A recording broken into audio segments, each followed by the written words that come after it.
Hoosier Nation, and welcome to another victorious edition of Hoosier Morning After, a Hoosier Morning After to wrap up the non-con, look back at everything, kind of how we feel at the beginning of the season, how we feel maybe now after the season is, that part of the season is over, and look at these last two non-conference games to kind of get us ready for Big Ten conference games. This is a look back at the Chicago State and Siena games. Indiana wins both of those games, goes 10-2 on the season at 1-1 in the Big Ten currently. The Chicago State game finished with a 20-point win at 78-58, and the Siena game last night finished 81-60. IU right now sitting in the Ken Palm at 30, so those games maybe helped slightly. We'll talk maybe about the metrics a little bit later in the show. Really kind of a tale of two halves in this one. Both of the games kind of felt very similar, very close, at least as far as offensive goes, in these two halves, both shooting lights out from three in the first half. 14 for 26 in the first half of the Chicago game. So many threes shot in that first half, and 7 for 16 in the Siena game, followed by a 1 for 20 in the Chicago State game. Just looked like there was a lid on the basket. So many clanking noises in Assembly Hall during that game. And a 2 for 8 in the Siena game. Both games had opponents winning that second half, 29-26 in the Chicago game and 40-35 in the Siena game. Now, there's always questions with that. You always look at these non-conference games. Halftimes are part of the scariest things. You're going into halftime, you have a big lead. What are you going to do? Are you going to come out still energized? Are you going to kind of take it off? You're going to bring the brakes back a little bit. And these other teams coming in, they're probably getting chewed out. Or they've got nothing to lose in that sense too. These are cash games for them. So they've come out and they've come out a little bit more physical. And we've seen what happens to Indiana when we have faced teams that are a little more physical with us, when it's higher competition. And that obviously kind of caused a little bit of havoc for Indiana in both of these games. It was clear IU came out more relaxed, and especially Siena. And in this game, they came out a little more energized and a little more ready to go, a little more aggressive on defense, chipping away at the 26 lead that Indiana had going into half, closing it in as close to 15 within the first 10 minutes. IU kind of refocused from there and got back into the game, finishing above the metrics, but we're not as much as you would like to see in these types of games. You'd like to hopefully see Indiana find a little bit more rhythm, finish off a little bit strong, not having to backpedal themselves and get back into games like this, finishing it off. It's a little bit of disappointment there, a little bit of frustration there, especially because you're seeing things from that have been a part of aggravation for this team, watching them forcing things, just mistakes and turnovers, just mental errors, lack of focus is what it almost seems like from my end. And we're going to talk about some more of that. Let's talk about some of the good, though, at least in these games. I thought Lamar in the first half of the Siena game was great, just scoring on all levels, showing what he can do and what kind of weapon he can be for Indiana and needs to be for Indiana. 23 points, 7 for 15 from the field, 3 for 7 from three, and a perfect 6 for 6. That was his first half in this Siena game. Excuse me, that was his full box score in this Siena game.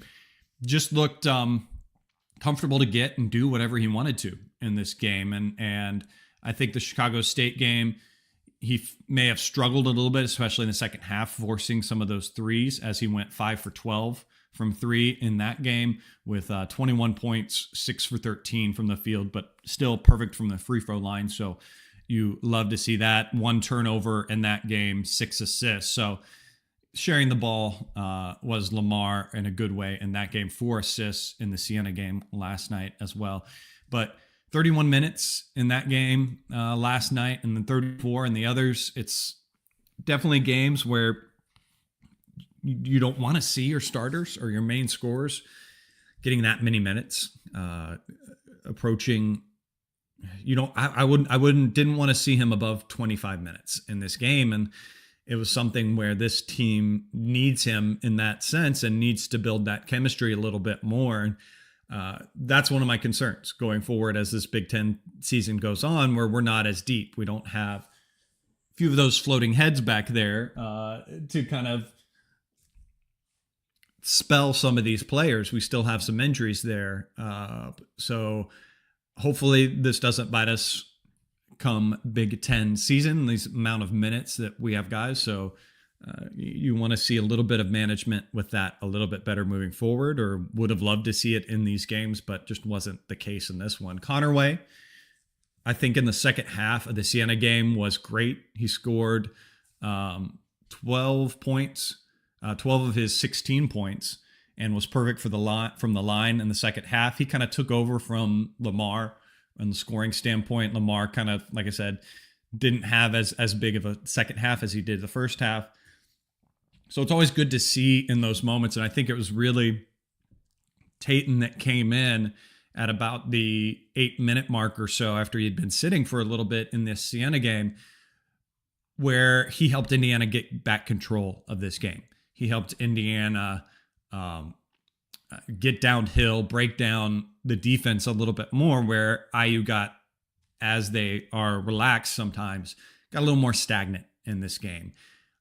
So it's good to see him kind of find his way, and it's just beautiful a lot of times. Obviously, a lesser talented opponent in Siena, but you saw a moment or two where he saw an open lane and is like, yeah, no one can stop me. I can dribble behind my back, find this little gap, and then just take it to the hoop. So good to see that kind of thing from him. A few costly turnovers that I didn't necessarily like. He had 2 turnovers. I in my mind he had more. I thought I saw a few more mistakes, but 4 assists in this game, 4 rebounds.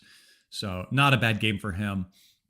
I think the one player we constantly talk about this show that needs to get going and needs to be that third option for this team is Nick Dorn. And I think these 2 games, he continues to improve and become that contributor that this team needs. Chicago game, making 4 threes in the first half, didn't attempt anything but 3 threes in that game.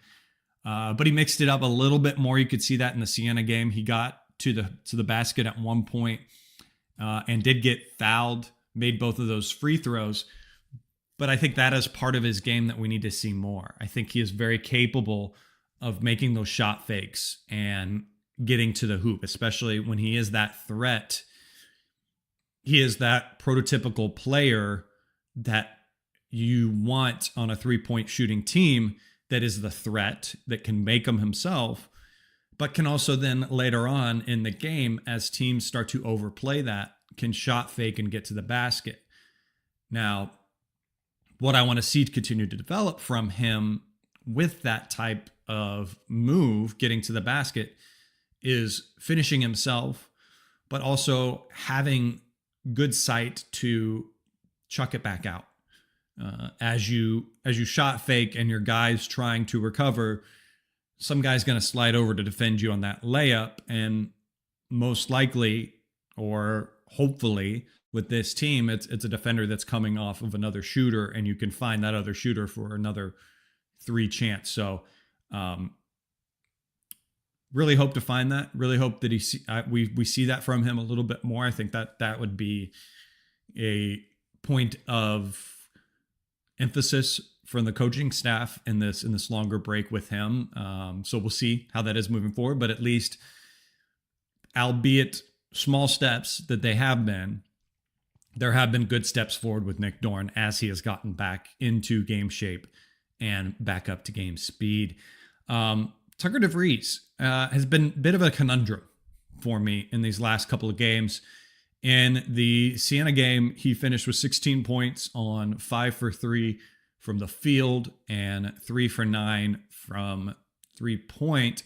He was our biggest rebounder, and I think that is kind of one of his strengths with his size and physicality and just his kind of instincts. There's instincts that come with players that have played the game, and you see the ball bounce in different ways.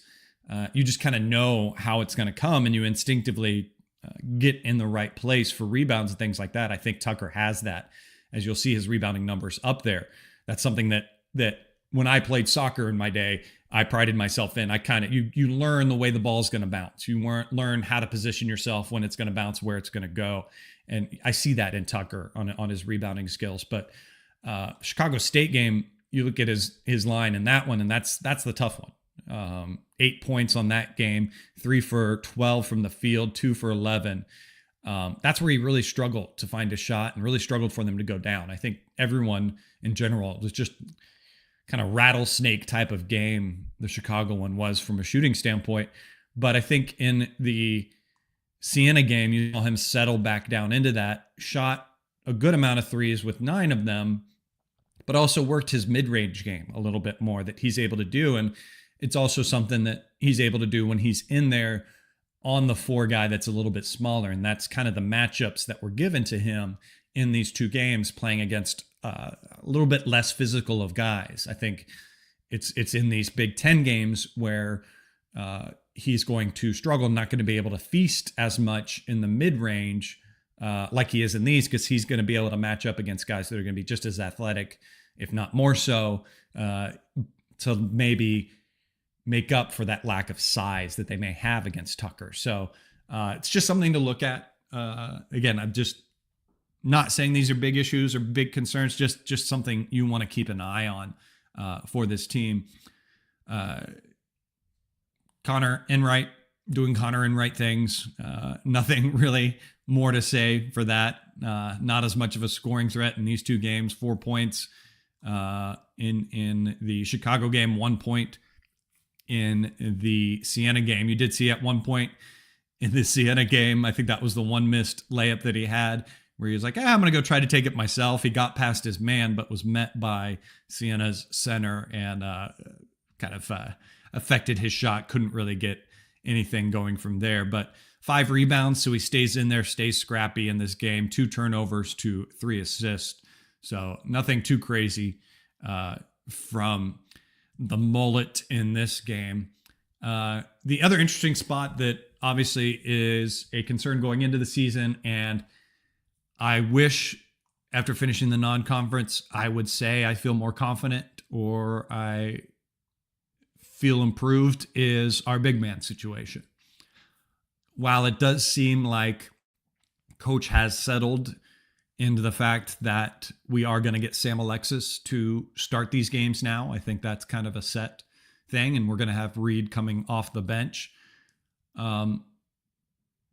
There is still struggles with those guys. I think Sam has given me about kind of what I expected coming into this season.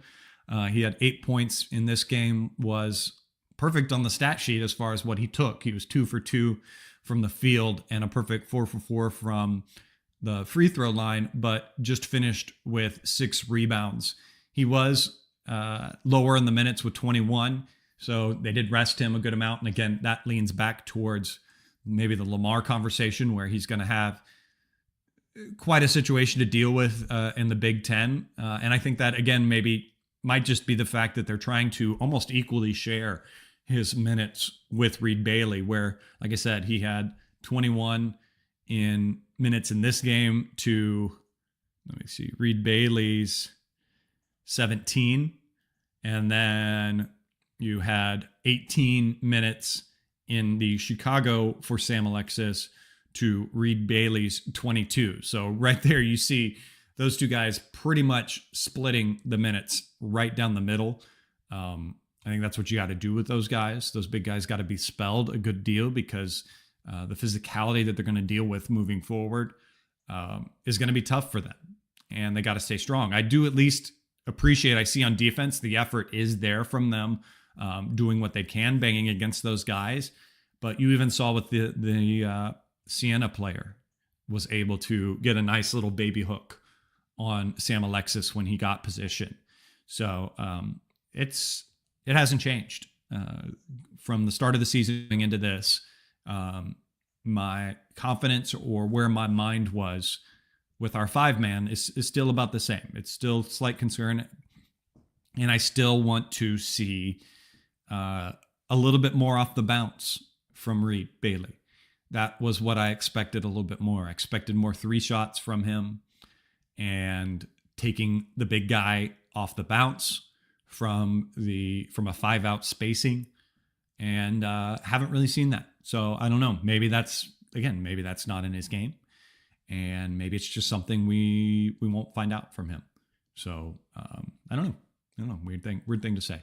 I don't think anything else really to have to talk on player-wise in these games.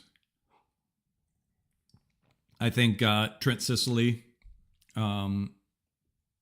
maybe a little bit disappointing we didn't get a little more contribution from him in these final kind of non-conference games that we saw earlier in the season. And I think that's kind of a general theme overall in this team, where some of those earlier season games that we saw a lot more rhythm out of them, and a lot more scoring on all levels and evenly distributed about different players. And that was something I expected to see out of guys going into these final 2 games, is to get some of that confidence and that rhythm back. And they still struggled to find that again. So maybe that's just a product of tape now being out there on Indiana on how to guard and deal with our shooting and all that, which rightfully so. So I don't know. We'll see. We'll see where that is. I think defense has been good. I do like the fact that we are sitting very good in Palm. Like I said, Ken Palm, Indiana's defense is 17 right now. It is definitely something that helps carry us when those 3-point shots are going down. The one concern that I do have with the defense, though, is the fouling. We have had players and times in games where foul trouble has nearly costed us. I would glare back to Lamar fouling out in a loss to Indiana. And it comes with the aggressiveness that they want to play with. They get a little bit handsy, but they need to find that line a little bit quicker in the games. Obviously, I understand that it's difficult to play an aggressive and especially handsy aggressive defense when you have to find out how a game is going to be called first. We've seen games this year that have been called really tight, and IU gets into fouling struggles because of that. They don't adjust to that.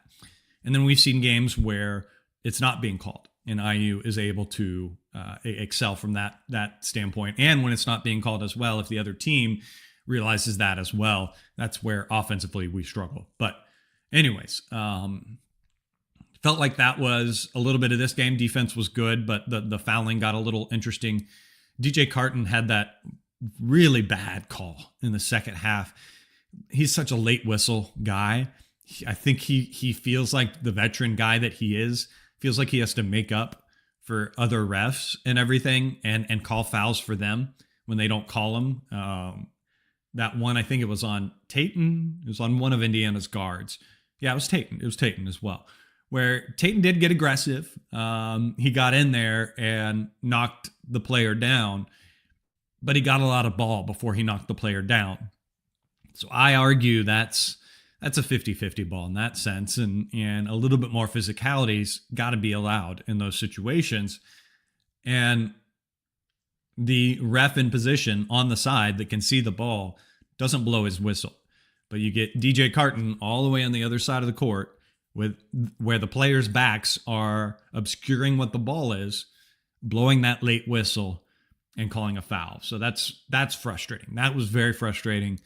I I'm always concerned when I see him. I know everyone will have the different refs that they don't like.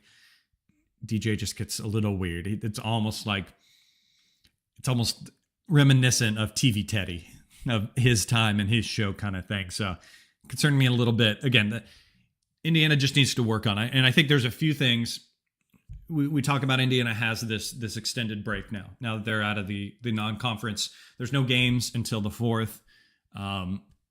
Obviously, they will probably go home for a little bit, enjoy some family time this week, but they'll probably get right back into it next weekend, or this coming weekend, I should say. They'll probably be right back on campus and working on things. And I think defense is one of the things they need to work on. Those hands, staying aggressive without that. And the coaching staff, as what was pointed out by Tom Crean, another shout out of Tom Crean, when he called the Indiana game versus Marquette, he talked about the importance of hiring referees to come into your practices and running practices with refs there to get used to that. I think Indiana hopefully needs to take advantage of that factor and do that during this long stretch. Get some refs in there, get some scrimmage type of time and get used to that. Find that line. Maybe you can talk to the refs in those situations and like, hey, call this one a little bit tighter, and then see how the players can adjust to that. And then have a little bit of time where, all right, call a little bit looser. Obviously, don't tell the players; they need to know how to adjust to that. But that is something I would do as the couch coach, sitting here, the office chair coach. That is something that I would stress to this team and try during this long break. The other thing I think that is the other glaring concern about this team that needs to have some work during this break is the turnovers. Again, 13 turnovers in both of these games, identical for both of these two games.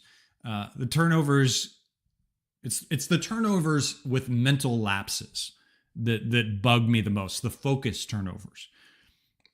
I see at least 4 or 5 of those every single game. And there was in this game, there was the breakaway with, I think it was Nick Dorn is bringing it down, passes it to Tatum Connerway. He gets kind of close to the rim, draws the guy over, and throws this weird pass to Sam Alexis where he catches it in a weird spot and tries to go up with it and misses it. And that was a bad one. That was just finish it yourself. That's just a lack of that last little bit of focus, and a little bit, honestly, still, I think this team's still trying to find the rhythm together and how they play together. So that's a team that's locked in and played a couple of years together, makes that connection a little bit easier, makes that pass a little bit easier. But it's things like that. And there are other little missed passes, guys that cut that then the player passes to space where the guy wasn't. In the second half of this game, Siena kind of went to a full court press, and Indiana struggled with that a little bit on the inbound. So that was a lack of focus. I think there was one point that you had Connor Enright receive it horribly in the corner and then got trapped, and no one really helped him from there. So that was a turnover out of focus, I would say. Just some things that the team really needs to clean up going into these this extended break. Just something to work on that will just aggravate us once we get through and into conference play, because it's a good Big Ten this year, guys. It's a pretty high level top of the Big Ten. I would not be surprised if you see a national champion from the Big Ten this year. I'm not going to say who, because it's going to bring up sore feelings from this fan base if we talk about that. But yeah, I would say those are my 2 biggest concerns right now of this team, is the defensive fouling and the turnovers. Obviously, the shooting is going to be hot and cold, but no matter what the shooting is doing, if you have those 2 things in a good place, you'll still be in a good spot to pull out games and everything. So Looking at some stats in this game, in these two games, first half shooting is a really great thing to look at in these games. Where Indiana first half shooting in the Chicago game, 56% from the field. No Gritty. Okay, I gotta say that Gritty. I'm not. No. Not talking about Purdue. I am not talking about Purdue. It's another team. Another team. Blue and gold. That's all I'm gonna say. I'm not gonna say their name. But anyways, back to stats. First half shooting on both games was great. 56% from the field, 53% from three on those monstrous shooting numbers in the Siena game, especially that 26 for 30 in the Siena game in that first half for 86%. It's just, or no, that's the free throws were really good in that game. At 26 made free throws on 30 attempts shows how crazy the fouling was in that game for 86%. For the Siena game, shooting again in the first half, still really great. 54% from the field, 43% from three. My favorite stat this year overall to look at, again, is those assists to made baskets. And again, that shows the rhythm that this offense can get in. Indiana in the assists to made baskets in the Chicago game, beautiful, 24-26. Almost every made basket that way. In the Siena game, 11-23 in the Siena game. So not as high, but still really good. Loved seeing that. And then just good general numbers overall. I mean, making those free throws obviously is a godsend from Indiana moving forward. The layups look okay. It's 5 for 7 in the Chicago State game, 9 for 15 in the other game, 16 fast break points in the recent game. IU finishes with a great 1.2 for 6 points per possession. If you can get over 1.2, that is a good game. Very close to that, despite the bad shooting in the second half on the Chicago State game at a 1.1 point per possession, keeping Chicago under the 1 point per possession at 0.866. And Siena in that game last night, again, under 1 point per possession and 0.896. So good stats, good stat sheets, took care of business the way you'd want to see. Obviously, both of these games, I think the Chicago State game, Indiana in the metrics was projected to win by 20. IU wins by 20 exactly. In the Siena game, I think it was around 16 or so in the metrics. Indiana was supposed to win in the net. So winning by 21 obviously improves that a slight bit. Again, those are the things you kind of look at, and those are the things that help this team, especially as we look back into the games that Indiana has had and the lack of catching at least one of those other marquee wins in the non-conference with either Louisville or Kentucky. Had we gotten one of those, I'd be saying a lot of better things or less concerning about looking at the metrics in the net. But having lost both of those and not having that marquee win per se, obviously we have the wins against Marquette. That one's not seasoning as well as we would like. Hopefully they do a little bit better. And then Kansas State as well. That win also is not going to be as seasoned as we would like. So going to have to look a little bit closer at the net rankings in this team, and going to have to win by more than is projected to keep those numbers up, to have a better Selection Sunday moving forward. So it is going to be a tough Big Ten, and it is going to be a crazy one. And I think still, as you start to analyze those situations, it's going to be a Big Ten season where we need to hold home. We have to hold home court. That is something that is a must for Selection Sunday to go over in a good way for us. And then you look to steal a couple on the road. Now, that's tough when you look at the schedule and everything. I won't dive too deep. That gets too crazy into conversations right now and can get too depressing looking forward, depending on the way you look at it. But yeah, there is that hill to climb for this team moving forward, looking into the Big Ten situation. I will, though, at this moment, since I don't have Martha with me today, though, take a moment to talk about our official sponsor of this show, and that is Hoosier Ticket Project. Hoosier Ticket Project, if you're not familiar with it, is a nonprofit organization run by Hoosiers to help Hoosiers get to Indiana sporting events. It is a process that has been used by a longtime listener and wonderful supporter, Gritty Jennifer in the chat. She has donated tickets.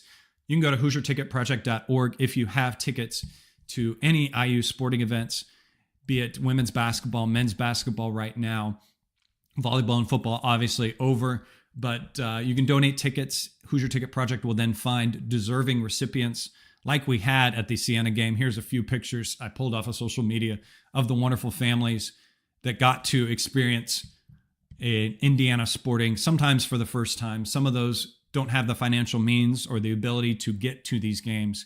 Hoosier Ticket Project is there to help Hoosiers get to these games, build lasting memories. If you have ever been to a game and you had that wonderful feeling of being in Assembly Hall, think about Hoosier Ticket Project. If you have season tickets and you can't make it to a game or something like that, ignore maybe the second market, ignore trying to sell them somewhere else. If you have the financial means to do so, please donate those tickets to Hoosier Ticket Project at HoosierTicketProject.org. They also have a spot where you can go on there and give a donation if you would like to. Obviously, the end of the year is coming up. If you need a few more charitable donations there on those taxes for 2025, think about Hoosier Ticket Project as one of those for your write-offs. There's also a spot where you can go on the website to nominate a recipient. So again, HoosierTicketProject.org is where you can go. Thank you to them for the great service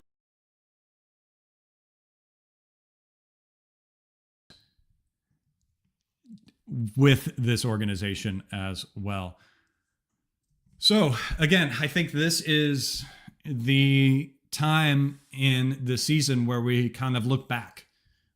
It's always that point where you get that first third of the season over with, that non-conference, some of the tougher games you may have had, some of the easier games you might have had, the tune-up games, and you get ready for a slogging Big Ten conference that is tough to play on the road, some tough home games as well, and look and see where you feel with this team. And I would ask you, where do you feel? How do you feel about this team? How are your concerns? Have they grown? Have they gotten better? Are there some concerns and some narratives that started this season that you have answers to? Are there some that you don't? For me, it's very interesting to look back now because I almost think I stand almost exactly where I was going into the season. Obviously, the biggest question going in, and again, one that I still think we don't have an answer, is our 5-man. I was hoping I would feel a little bit better going into conference play with how that situation is. And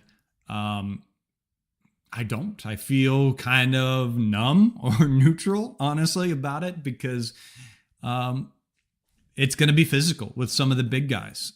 Michigan's got some very mobile, very tall guys that can bang underneath and can make some things. So we will see what that situation is going into those, because Sam Alexis has done some decent things. He is a great leader of this team, we have heard, good vocal guy, experience that he has.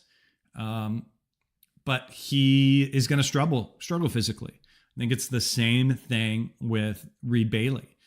We have seen moments in different games where the coaching staff is able to get him motivated to be more aggressive and physical. And I think when he does do that, there are great moments from him. But I don't think that is his default setting. That is something that the coaching staff has to turn on from him on a game-to-game basis. And like I said earlier in the show, that is something that I thought I would see differently from him. that he could be that mobile big guy, air quotes, that could break down some opponent's defense. And that hasn't happened. So that's interesting to me. As far as the shooting and stuff, obviously we went into this season knowing we would see a very different offense. And it has been something obviously that we have had to train ourselves for as Hoosier Nation to watch a very different style of game with a lot of threes being thrown up. And at times they weren't going down. And that's concerning for us to watch because we have PTSD with 3-point shooting. Now, this team has been ones that they can shoot themselves into trouble, but that they can also very quickly turn on a dime and shoot themselves out of situations. So it's going to be a game-to-game basis. Now, I think the one spot maybe that I would say, looking back to how I felt before the season and how I feel right now about this team, that at least feels more on the positive, would be the defense. Defense is obviously a tough one to instill with a new team, guys that haven't played together, get that communication, that connection. Are you talking? That has been something in the past that has killed us with the nail slot rim and over-helping, not communicating, not switching, all that kind of stuff. While there have been errors, the communication has been great. The switching has been fantastic on the defense. The only thing, again, like I said, when we were talking about defense during this show, that needs to get cleaned up is the fouling on the defensive side. But I think maybe defense would be the one thing, if I look back to how I felt going into this season and where I am now, where I feel better. I definitely feel better about Indiana's defense. Getting locked in. There are still moments where Tucker annoys me on defense because he is one that gets lost, gets ball watching, and his player can slip to the basket behind him. But overall, the switching, the helping on drivers, helping when guys get broken down, when Indiana gets stuck in a rotation situation from opponent's offense, I thought they've done a great job. So that is a positive. That is a positive for me. That is something that I do like out of the team. So that would be something good. Adjustments from a coaching standpoint. That has been something in the past that has bothered me. And that is maybe something that, while we maybe don't have the players right now or the abilities that have been able to capitalize on some of those adjustments, I have noticed those attempts at adjustments being made in games. I think you've seen in games where the offense has struggled to make points. I have seen back screens that have come in, screening plays, different situations to get open looks. And I think that is definitely a situation, if you look back at the tape in the Chicago State game, when the ball wasn't going down, it wasn't because guys weren't getting good looks. It's just because they weren't making those good looks. And I think that has been a situation in games where the offense has slipped, where it has been more on the sense of lack of making good looks, as opposed to in the past where it seems like the offense can't create good looks. So I know that's deeper and weirder and a very nuanced thing to kind of look at, but that is at least a positive that I see out of this team moving forward. So it's an interesting schedule. It's an interesting Big Ten situation as we move forward. Obviously, we've got football excitement to watch, and I'm not going to get too deep into that. Crimson Cast, go to those guys. They've got some fantastic stuff to watch and everything on football. Excited to see that on New Year's Day moving forward. But obviously, like I said, this team has got a good big break going forward into the Big Ten Conference. Some good things to work on. This coaching staff can get their meat in there, looking at tape. So can't wait to talk to you again. Enjoy your holidays. Happy Hanukkah. Merry Christmas. Happy holidays to all. Enjoy the time with family. Enjoy the football and everything like that. We'll be back again the morning after the next show. Follow me on Twitter @JermelChadwick. Thanks, guys, for tuning in. Go out there. Have yourselves a wonderful day. And as always,